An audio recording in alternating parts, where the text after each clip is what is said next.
បាទថ្ងៃនេះយើងមកសិក្សាអំពីការ design គ្រឹះជើងតាំងតាមបទដ្ឋានអឺរ៉ុប Eurocode 2ណាហើយឥឡូវគ្រូមានលំហាត់ឧទាហរណ៍មួយឥឡូវយើងមើលប្រធានទាំងអស់គ្នាទី1គឺបន្ទុកថេ dead load នឹង8គីឡូញូតុន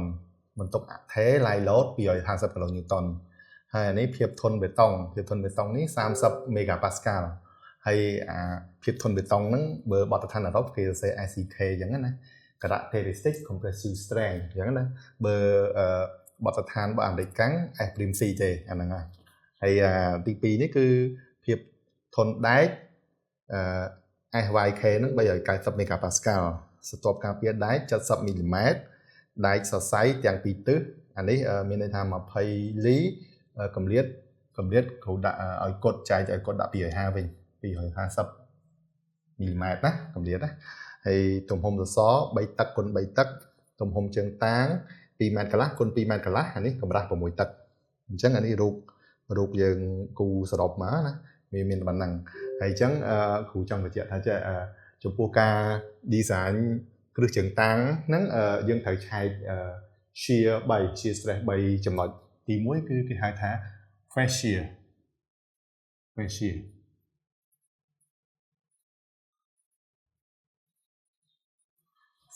នឹងគឺនេះ stress វានៅក្នុងយើងគិតcritical parameter វា parameter ដែលត្រូវឆែកវាគឺនេះមកជុំវិញសសរហ្នឹងយើងឆែកឡើងហ្នឹងអាហ្នឹងគេហៅ fascia ហើយទី2គឺtransversia ហ្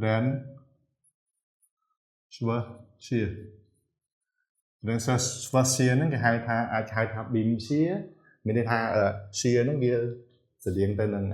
ភ្នឹមណាឬក៏យើងអាចហៅថា one way shear beam or one way shear ហើយទី3គឺយើងត្រូវឆែកទៅលើគេហៅ punching shear ហ្ន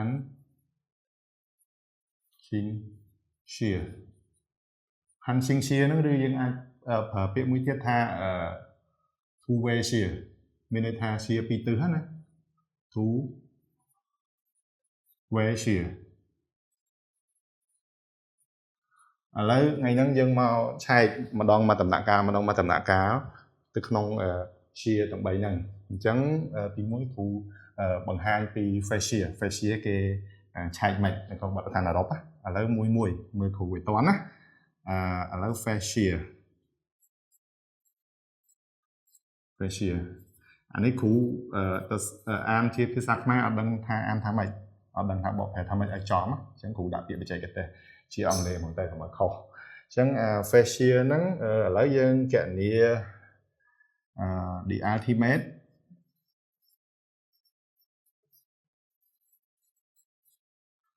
apply shear stress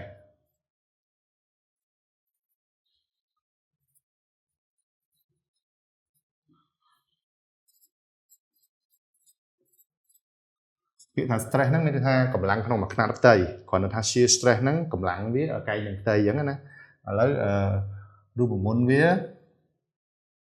V E D នេះស្មើនឹងអីស្មើនឹង V អានេះ V គ្រាន់ V ដូចគ្នាប៉ុន្តែគ្រាន់ថាមួយអក្សរធំមួយអក្សរតូចអានេះ shear stress នេះអក្សរតូចដល់ពេលVD នេះV ធំហ្នឹងអាហ្នឹងមានន័យថា shear force មានន័យថាកម្លាំងកាត់វិញអញ្ចឹងណាហើយយើងចែកនឹងអុយគុណនឹង D អុយហ្នឹងគឺជាអីគេអុយហ្នឹងគឺជា control parameter មានន័យថាប្រវែងមកជុំហ្នឹងប្រវែងមកជុំសសរហ្នឹងព្រោះយើងឆែក shear នៅកន្លែងហ្នឹង critical វានៅត្រង់ហ្នឹងណាចំណុចពិសេសវាហើយ D ហ្នឹងស្អីគេ D ហ្នឹងកម្ពស់ប្រសិទ្ធភាពអញ្ចឹងកម្ពស់ជើងតាង600ហើយស្ទាប់ការពារវា70 mm អញ្ចឹងកម្ពស់ប្រសិទ្ធភាពយើងគ្រាន់តែយក600ដក70មកឃើញ530អញ្ចឹងណាឥឡូវយើងគណនា V មក VED ធំហ្នឹងកម្លាំងកាត់ហ្នឹងតាមបទដ្ឋានអឺរ៉ុបយើង combination បន្ទុកមក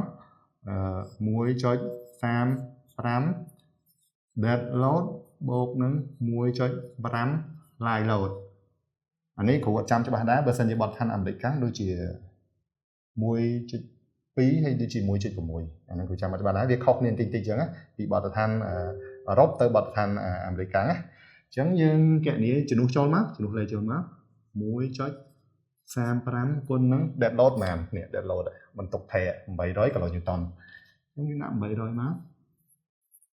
បូកនឹង 1.5 live load ហ្មង live load 250 kN អញ្ចឹងយើងដាក់មក250ចឹងមកហើយយើងកូនមកឥឡូវគុណលេខមួយគ្រូឃើញបាន 1.35 គុណនឹង800បូក 1.5 គុណនឹង250ចឹងស្មើនឹង 1455 គីឡូញូតុនគីឡូនេះអា K នេះអក្សរទូចខ្ញុំច្រឡំខុសចឹងយើងឃើញកម្លាំងកាត់មួយហើយនៅ U នេះ U នេះស្រួលមិនអីបាក់ហ្នឹងងាយ U ស្មើនឹងអី U ស្មើនឹងមួយជុំហ្នឹងអញ្ចឹងមកកាត់សសរហ្នឹងវា300 300អញ្ចឹងយើងយក300គុណ4មកព្រោះជ្រុងនៃសសរមួយវាមាន4ស្មើនឹង1200 មីលីម៉ែត្រហើយ D ស្មើនឹង D ស្មើនឹងកម្ពស់ជើងតាំងនេះកម្ពស់ជើងតាំងណា600ដកសតបការពារ70ដក70មកស្មើនឹង530 មីលីម៉ែត្រឥឡូវយើងបាន VD នេះហើយកម្លាំងកាត់ហើយ control parameter អុយនេះក៏យើងបានហើយ D នេះក៏យើងបានហើយឥឡូវយើងគ្រាន់តែជំនួសលេខចូលមកយើងឃើញបន្ទុក shear stress VED នេះស្មើនឹង 1455 ណាហើយចែកនឹងអុយបាន 1200 គុណនឹង D 530ហើយដោយសារຂະຫນាតអានេះវាជាមីលីម៉ែត្រ 1200 530 មីលីម៉ែត្រហើយຂະຫນាតអានេះគីឡូញូតុនយើងចង់បានញូតុនយើងគុណនឹង 10 សេគុណ 3 មកគុណ 10 សេគុណ 3 មកយើងចង់ឲ្យបានຂະຫນាតនេះចេញមកញូតុនក្នុង1មីលីម៉ែត្រការ៉េអញ្ចឹងយើងចែកមក 1455 គុណនឹង 10 សេគុណ 3 ចែកនឹង 1200 គុណនឹង 530 ស្មើបាន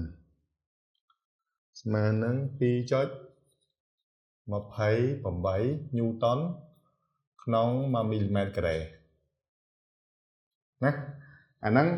បន្ទុកដែល apply បន្ទុកដែល apply ទៅលើគ្រឹះជើងតាំងហ្នឹងណាឥឡូវយើងរកភាពធន់វាទៀតយើងយកបន្ទុកដែល apply យកទៅធៀបមួយភាពធន់បើសិនជាបន្ទុកដែល apply ហ្នឹងវាតូចជាងភាពធន់មានន័យថា face shear ហ្នឹងគឺផាសហើយគឺអូខេហើយយើងអត់ត្រូវការដែកកងសម្រាប់ទប់ shear ហ្នឹងទេអញ្ចឹងណាព្រោះក្នុងជើងតាំងជាទូទៅយើងអត់តម្រូវឲ្យអត់ recommend ឲ្យ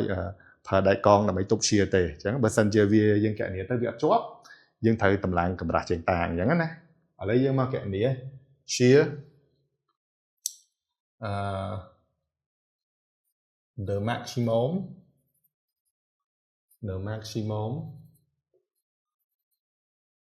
resistance អានេះភាពធន់វាណា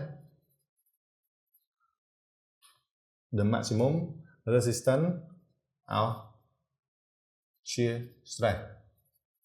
មានន័យថាភាពធន់នៃមុខកាត់ហ្នឹងទប់នឹងshear stress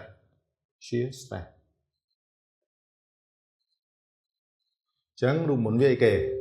រូបមន្តវា V R D max ស្មើនឹង 0.5 គុណនឹង V ហើយគុណនឹង FCD V នេះស្អីគេ V ហ្នឹងគឺជានេះគេហៅថាមេគុណកាត់បន្ថយ reduction factor ណាមេគុណកាត់បន្ថយសម្រាប់បេតុងអញ្ចឹង V ស្មើបានស្មើនឹង 0.6 កតា1ដក SCK ចែកនឹង250អញ្ចឹងយើងជំនួសចូលមកអត់មានអីបាក់ទេ 0.6 ta muối đó ACK màn 30 strength យើង30 megapascal ចែកនឹង250មកបិទគ្នាមកស្មើបានឥឡូវគ្រូគុណ 0.6 គុណនឹង1ដកបើកបងកញ្ចក់30ចែកនឹង250បិទកញ្ចក់វិញស្មើនឹង0.528អាហ្នឹងអត់មានຂະຫນាតទេណាព្រោះអាហ្នឹងជាមេគុណកាត់បន្ថយអាស្រ័យនៅលើភាពធន់របស់បេតុងហើយ ACD ស្អីគេ ACD នេះគេហៅថា design strength របស់បេតុង ACD design strength ស្មើអីស្មើនឹង alpha cc គុណនឹង ACK ចែកនឹង gamma c ហើយ alpha cc ហ្នឹងអីគេ alpha cc ហ្នឹងគេហៅថា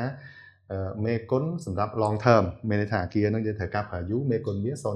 0.85 មេគុណ long term វា 0.85 យើងយកមកគុណនឹងភាពធន់បេតុងមក30ហើយយើងចែកនឹងមេគុណកាត់បន្ថយនេះគេហៅ Paxall factor វារបស់បេតុងស្មើនឹង 1.5 អញ្ចឹងយើងគុណមួយគ្រូមក0.85 គុណនឹង30ហើយចែកនឹង 1.5 អញ្ចឹងយើងស្មើបាន17ស្មើ17មេហ្គាប៉ាស្កាល់អញ្ចឹងយើងជំនួសចូលមក VRD max នេះស្មើនឹងអីស្មើនឹង 0.5 នេះ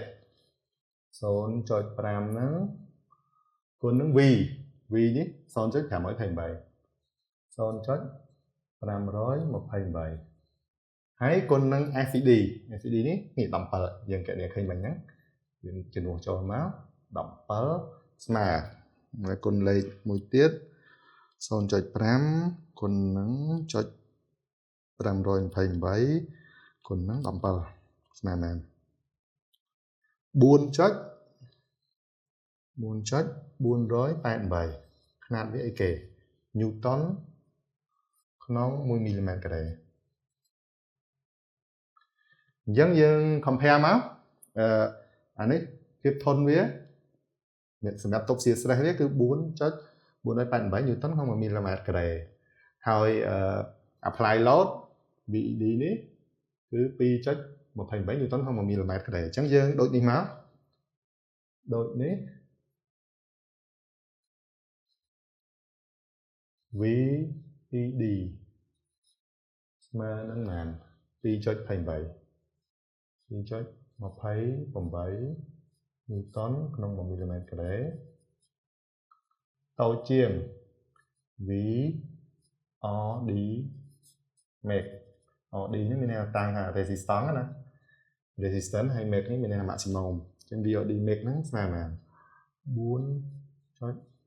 4.488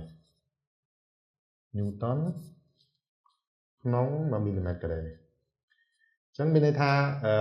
apply load តូចជាងភាពធន់អញ្ចឹងមានន័យថាផាសហើយជាផ្ទាត់ហើយអញ្ចឹងយើងអត់ត្រូវការដៃកងសម្រាប់ទប់shearនឹងទេអញ្ចឹង no shear reinforcement needed អត់ត្រូវការអត់ត្រូវការ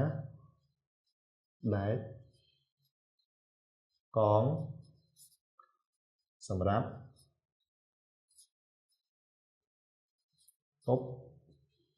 fascia ទេ fascia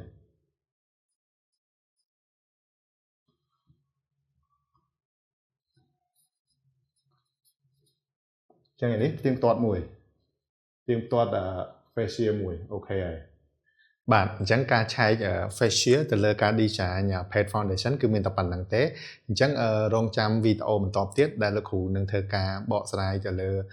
ការឆែកទៅលើ transverse shear ដែល shear ធ្វើការមួយទិសហើយនិង punching shear ដែលជា shear ធ្វើការពីរទិសបាទសូមអរគុណ